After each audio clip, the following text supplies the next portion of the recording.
বাংলার এক প্রাচীন গ্রাম পদ্মপুর। গ্রামের এক কোণে ছিল একটি বড় পুকুর, নাম পদ্মপুকুর। লোককথায় বলা হতো এই পুকুরে একসময় দেবী পদ্মা নিজ হাতে রোপণ করেছিলেন একটি পদ্মফুল। সেই থেকে প্রতি পূর্ণিমায় ফুটত একটি মাত্র সাদা পদ্ম, যার পাপড়িতে চাঁদের আলো পড়ে ঝিকিমিকি করত। গ্রামের বয়োজ্যেষ্ঠরা বলত, যে কেউ এই ফুল তুলবে সে আর ফিরে আসবে না, পুকুর তাকে টেনে নিয়ে যাবে।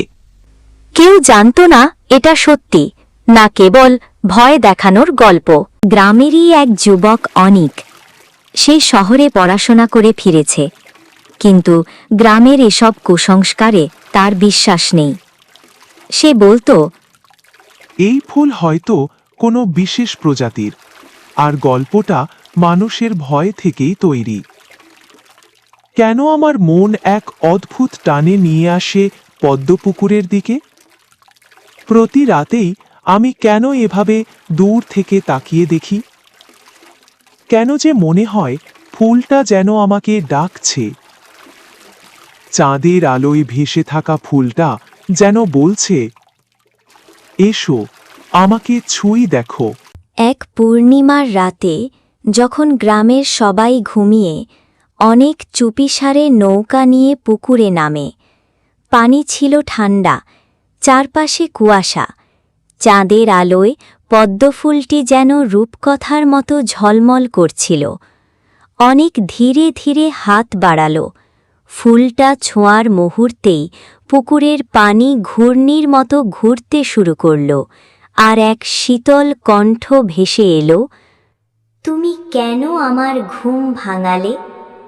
অনেক ভয়ে পিছু হটতে গিয়ে সে তাকিয়ে দেখল পানির উপর ফুটে উঠেছে এক নারীর মুখ, সাদা শান্ত, অথচ চোখ দুটি গভীর বিষাদের ছায়া। আমি এই পুকুরের রক্ষক, আমার নাম পদ্মা।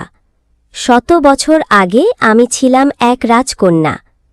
এক রাজা ছিলেন যিনি পদ্মা নামে এক কন্যাকে খুব ভালোবাসতেন, কিন্তু রাজপুত্র তাকে প্রতারণা করে তার প্রেম ভেঙে দেয়। আমি তোমাকে বিয়ে করতে পারবো না। আমার অপরাধ? আমি তোমাকে ভালোবাসি না, আমি অন্য রাজকন্যাকে ভালোবাসি। কালই আমাদের বিয়ে, আর আপনি এখন এসব কথা বলছেন? আমার কোনো উপায় নাই, আমি যাই, বাকিটা তুমি বুঝে নিও।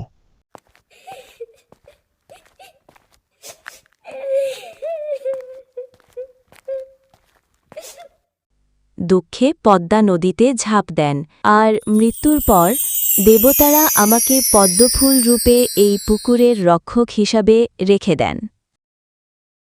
আমি তোমাকে মুক্ত করতে চাই। দেবতারা আমাকে শাস্তিস্বরূপ এখানে রেখেছে অনেক। যেদিন আমি নদীতে ঝাঁপ দিয়েছিলাম সেদিন আমি দেবতাদের চোখে পাপ করেছিলাম।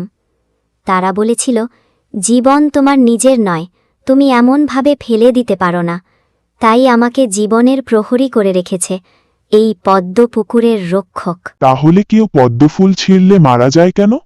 কারণ প্রতি পূর্ণিমায় যখন এই ফুলের ওপর ঝলমলে আলো পড়ে, তারা লোভে এর কাছে আসে, আমাকে দেখে ভয় পেয়ে পানিতে পড়ে যায় আর মারা যায়।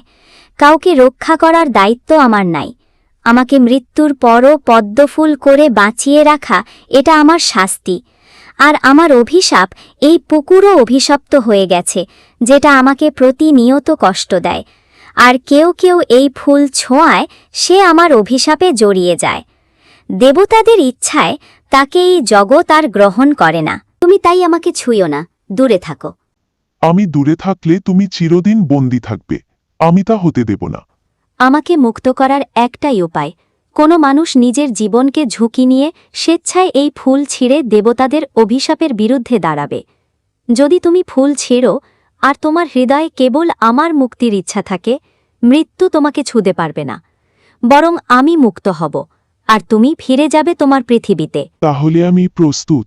না, অনেক তোমার ক্ষতি হোক আমি চাই না।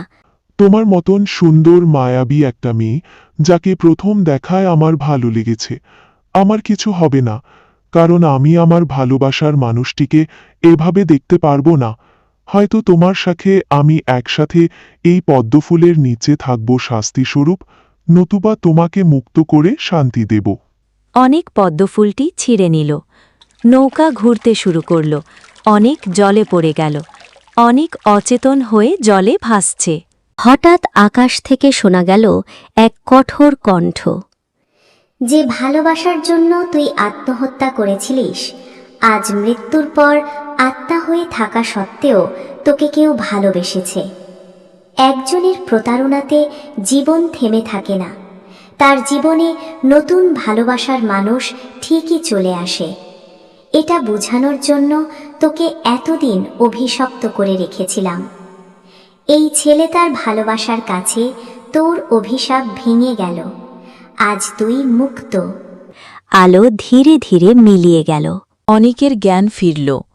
অনেক তার পাশে পদ্মাকে দেখল। আমি ভুল করেছিলাম নিজেকে শেষ করে, না হলে আজ আমরা দুজন একসাথে বেঁচে থাকতে পারতাম। মন খারাপ করো না, আমি এটাতে খুশি যে তুমি মুক্ত। এই শেষ পূর্ণিমার রাত, পূর্ণিমার ফুলের কথা সারা জীবন আমার হৃদয়ে গাঁথা থাকবে। কিছুক্ষণ পর পদ্মার আত্মা ধীরে ধীরে আকাশে চলে গেল। এর পরের কোনো পূর্ণিমায় কেউ আর পদ্মফুল ভেসে উঠতে দেখেনি। শেষ পূর্ণিমার ফুলের রহস্য শুধু অনিকের হৃদয়ে গাঁথা ছিল।